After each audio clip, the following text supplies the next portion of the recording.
ಕುರ್ಚಿ ಕದನಕ್ಕೆ ಬ್ರೇಕ್ ಬೀಳಬಹುದು ಅನ್ನುವ ಊಹೆ ಇತ್ತು. ಎಲ್ಲ ಗೊಂದಲಗಳು ಕೂಡ ನಿವಾರಣೆ ಆಗಬಹುದು ಅನ್ನುವಂತಹ ನಿರೀಕ್ಷೆ ಇತ್ತು. ಆದರೆ ಆ ಎಲ್ಲ ನಿರೀಕ್ಷೆಗಳು ಕೂಡ ಈಗ ಹುಸಿಯಾಗಿದೆ.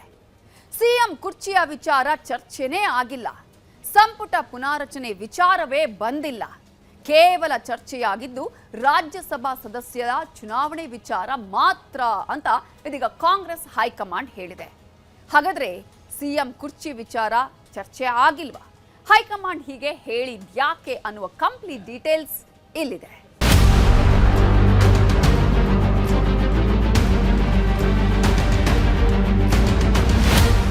ಇದು ಕುರ್ಚಿ ಕ್ಲೈಮ್ಯಾಕ್ಸ್, ಕೊನೆಯ ಕ್ಲೈಮ್ಯಾಕ್ಸ್. ಈ ಕ್ಲೈಮ್ಯಾಕ್ಸ್ ನಲ್ಲಿ ಯಾರು ಗೆಲ್ತಾರೆ, ಯಾರು ಸೋಲ್ತಾರೆ ಅನ್ನೋದು ಗೊತ್ತಾಗಬೇಕಿತ್ತು. ಈ ಬಗ್ಗೆ ಎಲ್ಲರಲ್ಲೂ ಒಂದು ನಿರೀಕ್ಷೆ ಇತ್ತು. ಏನಾದ್ರೊಂದು ಗೊತ್ತಾಗುತ್ತೆ ಅಂತ ಎಲ್ಲರೂ ಅಂದ್ಕೊಂಡಿದ್ರು. ರಾಜ್ಯದ ಕಾಂಗ್ರೆಸ್ ಕಾರ್ಯಕರ್ತರು, ಕಾಂಗ್ರೆಸ್ ನಾಯಕರು ಮಾತ್ರವಲ್ಲದೆ ಇಡೀ ರಾಜ್ಯವೇ ಈ ಕ್ಲೈಮ್ಯಾಕ್ಸ್ ಅನ್ನ ಎದುರು ನೋಡ್ತಾ ಇತ್ತು. ಆದ್ರೆ ಎಲ್ಲರಿಗೂ ಆಗಿದ್ದು ನಿರಾಸೆ, ಭ್ರಮನಿರಸನ. ಯಾಕೆ ಗೊತ್ತಾ? ದಿಲ್ಲಿಯ ಇಂದಿರಾ ಭವನದಲ್ಲಿ ಏನೇನಾಗುತ್ತೆ ಅಂತ ಎಲ್ಲರೂ ಅಂದ್ಕೊಂಡಿದ್ರೋ ಅದ್ಯಾವುದೂ ನಡೆದೇ ಇಲ್ಲ. ಕುರ್ಚಿ ಕಿತ್ತಾಟದ ಬಗ್ಗೆ ಚರ್ಚೆ ಆಗುತ್ತೆ ಅಂತ ಎಲ್ಲರೂ ಅಂದ್ಕೊಂಡಿದ್ದು, ಅಲ್ಲಿ ಚರ್ಚೆ ಆಗಿದ್ದು ಬೇರೆ ವಿಚಾರ ಅಂತೆ. ಪಟ್ಟದಾಟವಲ್ಲ, ರಾಜ್ಯಸಭಾ ಎಲೆಕ್ಷನ್. ಸಿಎಂ ಕುರ್ಚಿ ಇನ್ನೂ ಸಸ್ಪೆನ್ಸ್.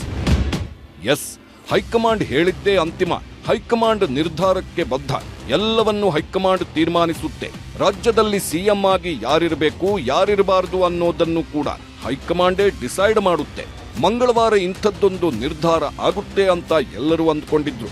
ಸಿಎಂ ಸಿದ್ದರಾಮಯ್ಯ ಮತ್ತು ಡಿಕೆಶಿ ಇಬ್ಬರನ್ನೂ ಕರೆಸಿಕೊಂಡಿದ್ದ ಹೈಕಮಾಂಡ್ ಮಂಗಳವಾರ ಬೆಳಿಗ್ಗೆಯಿಂದ ಸಂಜೆವರೆಗೆ ಸಭೆ ನಡೆಸಿತು. ಒಂದು ಬಾರಿ ಸಿಎಂ ಸಿದ್ದರಾಮಯ್ಯ ಜೊತೆಗೆ ಸಭೆ, ಮತ್ತೊಂದು ಬಾರಿ ಡಿಸಿಎಂ ಡಿಕೆಶಿ ಜೊತೆಗೆ ಸಭೆ, ಇನ್ನೊಂದು ಬಾರಿ ಸಿಎಂ ಸಿದ್ದು ಮತ್ತು ಡಿಸಿಎಂ ಡಿಕೆಶಿ ಪ್ರತ್ಯೇಕ ಸಭೆ. ಒಟ್ನಲ್ಲಿ ಸರಣಿ ಸಭೆಗಳಲ್ಲಿ ದಿಲ್ಲಿಯ ಇಂದಿರಾ ಭವನ ಮುಳುಗಿ ಹೋಗಿತ್ತು. ರಾಜ್ಯ ಕಾಂಗ್ರೆಸ್ಗೆ ಇದು ನಿರ್ಣಾಯಕ ದಿನ ಅಂತ ಎಲ್ಲರೂ ಅಂದ್ಕೊಂಡಿದ್ರು. ಇದೇ ಕಾರಣಕ್ಕೆ ಸಿಎಂ ಸಿದ್ದರಾಮಯ್ಯ ಜೊತೆಗೆ ಸಿದ್ದು ಟೀಮ್ ಕೂಡ ದಿಲ್ಲಿಗೆ ಹೋಗಿತ್ತು.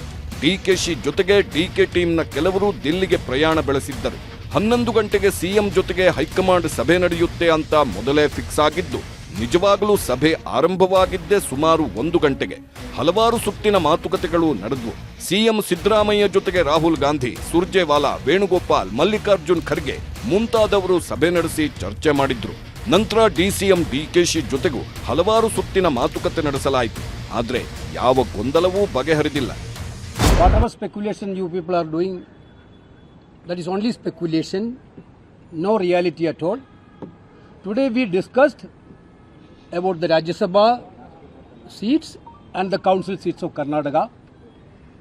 The candidates of Rajya Sabha and council seats of Karnataka will be announced along with the other seats like Chhattisgarh, like Madhya Pradesh and Rajasthan and Jharkhand, like the states. That's all. This is what we have decided today, nothing else discussed today. DKShi ಪಟ್ಟು ಹಿಡಿದಿದ್ದಾರೆ. ಇಂದಿರಾ ಭವನದಲ್ಲಿ ನಾನು CM ಆಗೇ ಆಗಬೇಕು ಅಂತ ಪಟ್ಟು ಹಿಡಿದಿದ್ದಾರೆ. ಆದ್ದರಿಂದ ಹೈಕಮಾಂಡ್ ಡಿಕೆಶಿ ಪರವಾಗಿ ಸಿಎಂ ಸಿದ್ದರಾಮಯ್ಯಗೆ ಕೆಲವೊಂದು ಆಫರ್ ನೀಡಿತ್ತಂತೆ. ಸಿಎಂ ಸಿದ್ದುಗೆ ರಾಜ್ಯಸಭೆ ಸ್ಥಾನದ ಆಫರ್ ನೀಡಿದ್ಯಂತೆ ಹೈಕಮಾಂಡ್.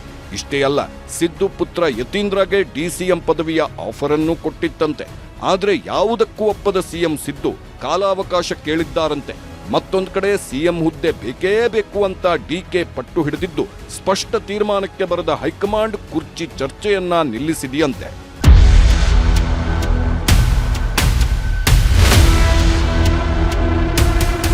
ಹೈಕಮಾಂಡ್ ಮೇಲೆ ಕೆಲವು ನಿರೀಕ್ಷೆಗಳನ್ನ ಎಲ್ಲರೂ ಇಟ್ಕೊಂಡಿದ್ರು. ಸಿಎಂ ಕುರ್ಚಿ ಗೊಂದಲವನ್ನ ಬಗೆಹರಿಸಿ ರಾಜ್ಯ ಕಾಂಗ್ರೆಸ್ನ ಗೊಂದಲಕ್ಕೆ ಮುಕ್ತಿ ಕೊಡ್ತಾರೆ ಅಂತ ಎಲ್ಲರೂ ಭಾವಿಸಿದ್ದರು. ಆದ್ರೆ ಹೈಕಮಾಂಡ್ ಯಾವುದೇ ನಿರ್ಣಯ ತೆಗೆದುಕೊಳ್ಳುವುದಕ್ಕೆ ಸಾಧ್ಯವಾಗಿಲ್ಲ. ಯಾಕೆ ಗೊತ್ತಾ? ಇಲ್ಲಿದೆ ನೋಡಿ. ರಾಜ್ಯಸಭಾ ಚುನಾವಣೆ ವೇಳೆ ಗೊಂದಲವಿರಬಾರದು. ಇಬ್ಬರ ವಿಚಾರದಲ್ಲೂ ಕಠಿಣ ನಿಲುವು ಕಷ್ಟವಿದೆ. ರಾಜ್ಯಕ್ಕೆ ಇಬ್ಬರ ನಾಯಕತ್ವವೂ ಅನಿವಾರ್ಯ. ಪಕ್ಷ ಸಂಘಟನೆಗಾಗಿ ಡಿಕೆಶಿ ನಾಯಕತ್ವ ಬೇಕು, ಮಾಸ್ ಲೀಡರ್ ಆಗಿ ಸಿದ್ದರಾಮಯ್ಯ ಬೇಕು. ಆದ್ದರಿಂದಲೇ ಸ್ಪಷ್ಟ ತೀರ್ಮಾನಕ್ಕೆ ಹೈಕಮಾಂಡ್ ಬರೋದರಲ್ಲಿ ವಿಫಲವಾಗಿದೆ.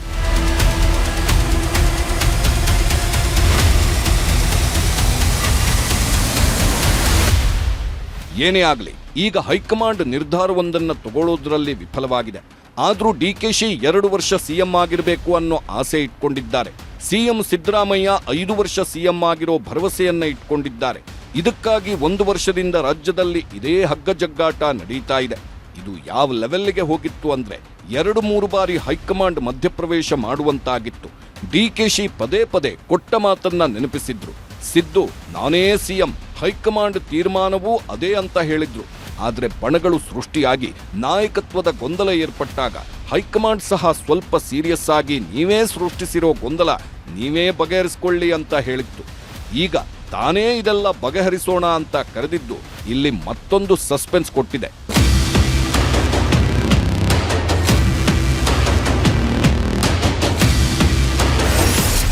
ಜೂನ್ 16ರ ನಂತರ ಮತ್ತೆ ಪಟ್ಟದಾಟ ಶುರು. ಈಗ ಸದ್ಯಕ್ಕೆ ಹೈಕಮಾಂಡ್ಗೂ ಏನ್ ಮಾಡಬೇಕು ಅಂತ ಗೊತ್ತಾಗ್ತಾ ಇಲ್ಲ. ಏನೋ ಒಂದು ಹೇಳಿ ಸಿಎಂ ಸಿದ್ದು ಮತ್ತು ಡಿಸಿಎಂ ಡಿಕೆಶಿಯನ್ನ ಸದ್ಯಕ್ಕೆ ಸಮಾಧಾನ ಮಾಡಲಾಗಿದೆ. ಜೂನ್ 16ರ ನಂತರ ಮತ್ತೆ ದಿಲ್ಲಿಗೆ ಇಬ್ಬರನ್ನೂ ಕರೆಸಿಕೊಳ್ಳಲಿರೋ ಹೈಕಮಾಂಡ್ ಕುರ್ಚಿ ವಿಚಾರವನ್ನ ಮತ್ತೆ ಚರ್ಚಿಸುತ್ತಂತೆ. ಅದೇ ವೇಳೆ ಸಚಿವ ಸಂಪುಟ ಪುನರಚನೆ ಬಗ್ಗೆ ಚರ್ಚೆಯಾಗುವ ಸಾಧ್ಯತೆ ಇದೆ ಅಂತ ಹೇಳಲಾಗ್ತಿದೆ. ಈಗಲೇ ಕುರ್ಚಿ ಕಿತ್ತಾಟಕ್ಕೆ ಬ್ರೇಕ್ ಬೀಳದೆ ಇರೋದಕ್ಕೆ ಡಿಕೆಶಿ ಕೋಪಗೊಂಡಿದ್ದಾರೆ ಅಂತಾನೂ ಹೇಳಲಾಗ್ತಿದೆ.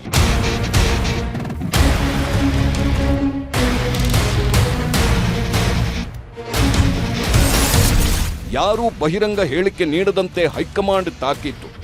ಕುರ್ಚಿ ಕದನ ಸದ್ಯಕ್ಕೆ ಎಲ್ಲರನ್ನೂ ಒಂದು ಲೆವೆಲ್ಗೆ ತಂದು ನಿಲ್ಲಿಸಿದೆ. ಕುರ್ಚಿ ಕದನವನ್ನೇ ಇಟ್ಕೊಂಡು ವಿಪಕ್ಷಗಳು ಅಸ್ತ್ರ ಪ್ರಯೋಗ ಸಾಧ್ಯತೆ ಇದೆ. ಆದ್ದರಿಂದ ಕುರ್ಚಿ ವಿಚಾರದ ಬಗ್ಗೆ ಯಾರೂ ಬಹಿರಂಗವಾಗಿ ಮಾತಾಡಬಾರದು ಅಂತ ಹೈಕಮಾಂಡ್ ಶಾಸಕರಿಗೆ ಎಚ್ಚರಿಕೆ ನೀಡಿದ್ಯಂತೆ. ಸಿಎಂ ಡಿಸಿಎಂಗೂ ಕೂಡ ಇದೇ ಮಾತನ್ನ ಹೇಳಿದ್ಯಂತೆ. ಈಗ ಸದ್ಯಕ್ಕೆ ಎಲ್ಲರೂ ಸೈಲೆಂಟ್ ಆಗಿದ್ದಾರೆ. ಆದ್ರೆ ವಿಪಕ್ಷಗಳು ಮಾತ್ರ ಇದೇ ವಿಚಾರವನ್ನಿಟ್ಕೊಂಡು ಕಾಂಗ್ರೆಸ್ ಅನ್ನ ಕುಟುಕೋ ಕೆಲಸ ಮಾಡ್ತಿದೆ. ನಾನು ಹೇಳ್ದಲ್ಲ, ಡಿ ಕೆ ಶಿವಕುಮಾರ್ಗೆ ಏನೋ ಭವಿಷ್ಯ ಕಾಣಿಸಿಲ್ಲ ಅಂತ ಹೇಳಿ 100% ಖಾಲಿ ತಟ್ಟೆ ಡಿ ಕೆ ಶಿವಕುಮಾರ್.